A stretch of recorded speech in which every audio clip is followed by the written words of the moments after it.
The Flash 72, Mark Waid and Sal Velito. On art, of course, the second name there. This is so I didn't remember the previous issue right away, but it came flooding back very quickly.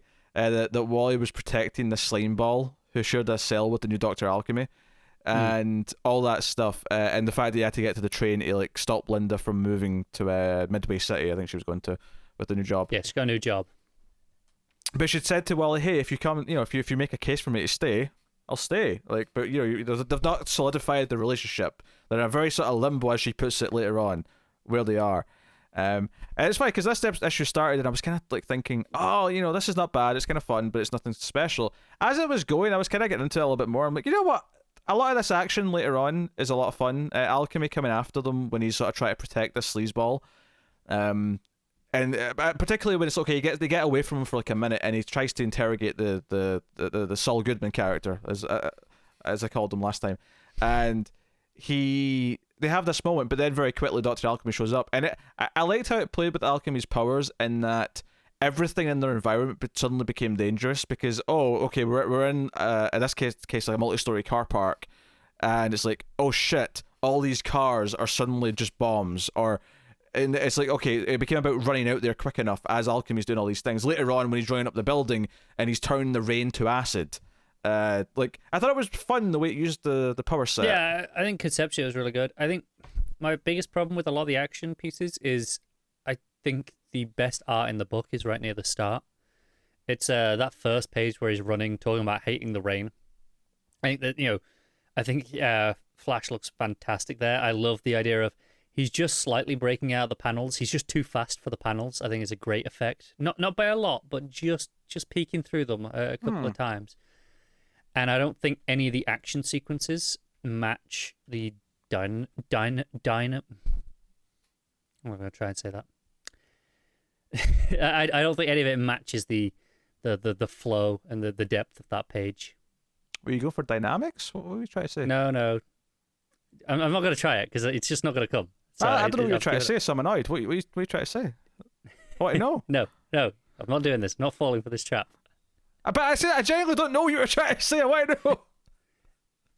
Similar to dynamics, yes, but ism instead. I have no what you're going for. Forget it.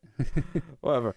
Alright. No, some fun stuff. Running through the rain, like you say. I don't think a lot of that really works. I like the panel where he's running from Alchemy and the guy's on his back, and it's almost like Wally's biting his arm as he's holding on because he's just going so fast.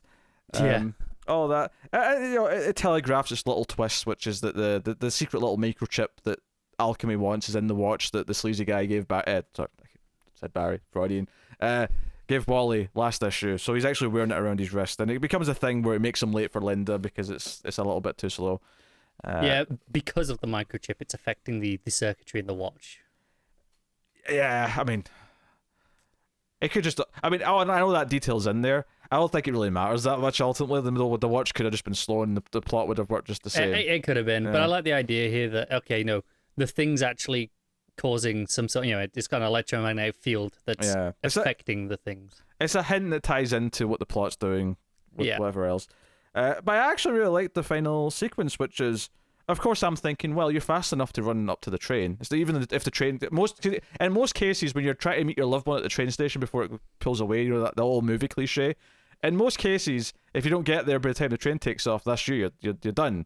But you're the Flash, so you can chase after it, and sure enough, he does. He just I don't need to be in the platform. He just runs off, chases the train, gets on the train, and my favorite page of the whole comic might actually be where he catches the thing she's dropped, and I like the sequence in here where it goes a little bit off, but then it uses arrows to make it clear, in the negative space how to read this page.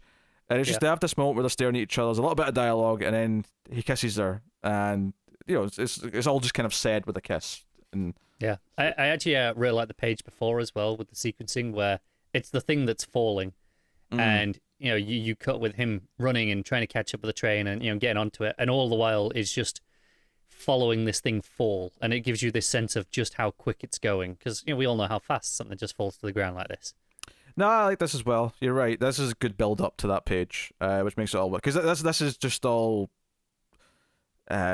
suspense, I guess. Like about well, I'd say it's more of a countdown clock than anything else. Yeah, it's just the pacing to the moment. Yeah, but then when you land on the page where he grabs it, it's like time stands still. I think that's what I like about this page, is because before that it's all move, move, move, move, even though part of it's in slow motion with the thing falling. And but then when it gets to the romantic page where he's there, it's like, and they're looking at each other, time standing still. Now his super speed's irrelevant. Now it's still for everyone. Well, those two at least. But you know what I mean. Yeah. No, I think it's really good. So it ends with the happy ending of like, no, now they're a couple. Now this is official. We've got Wally and Linda together. And some cheesy dialogue, intentionally so. Yeah, I think the cheesy dialogue works. Yeah, it wasn't a critique. I wasn't expecting the back half of this two-parter to be the romantic payoff to all the kind of weirdness in the relationship up until now. No, me either. But I'm glad that it's settled now. I assume we can kind of move forward from here. I'm sure it'll be different going forward now. I think it was a perfect way of doing it, though. I think that last 4 or 5 pages that wrapped it all up was. I think they're some of the best pages in issues of this run. But I think the first half of the issue is just, it's okay, it's fine, it's fun enough. That's fun. But it is this back little section that really makes the issue. I like the action stuff in the middle of the book, but it's the romantic stuff towards the end with Linda that really makes it all pop. And I do think the art is pretty solid, and it fits well with like I say, it's the layouts more than anything. But it's not like the line work's bad either. The line works fine. It's perfectly solid. Yeah. Unless I like the idea of where he just creeps out of the panels because he's too fast for them. That's a good effect. Yeah. I think that's the other thing that the like having the sequence on that romantic page being out of order does, is that essentially, because normally it'd be almost a mistake and a critique to say, oh, they have to sort of visually give you something like arrows, especially something as bold as that, like actual arrows saying, hey, you have to go here, then here, then here. But I think what it does, because it's so well paced and sequenced for the couple of pages before that, is that it adds to the feeling of everything stopped still because you have to stop and process how your eyes are meant to move. Yeah, I think it's the bewilderment on Linda's part as well, that, oh, he's just here now. There's this shock moment of what's going on. And I think the arrows are, given the fact that they're arrows, literal arrows, I think they're really subtle and really well worked in. But I guess what I'm trying to say is this is actually, sometimes when we talk about films and stuff, we talk about directors breaking the rules. This to me is a comic writer and artist breaking a fundamental rule, but the effect of that rule being broken is perfect for the moment the characters are in, and it actually makes the moment 10 times better than it was from a craft point of view. So yeah, I agree with that. So no, Flash 72 is pretty wonderful. Run's starting to pop a little bit. What are you giving this issue? I think I'll just about give this one the 8.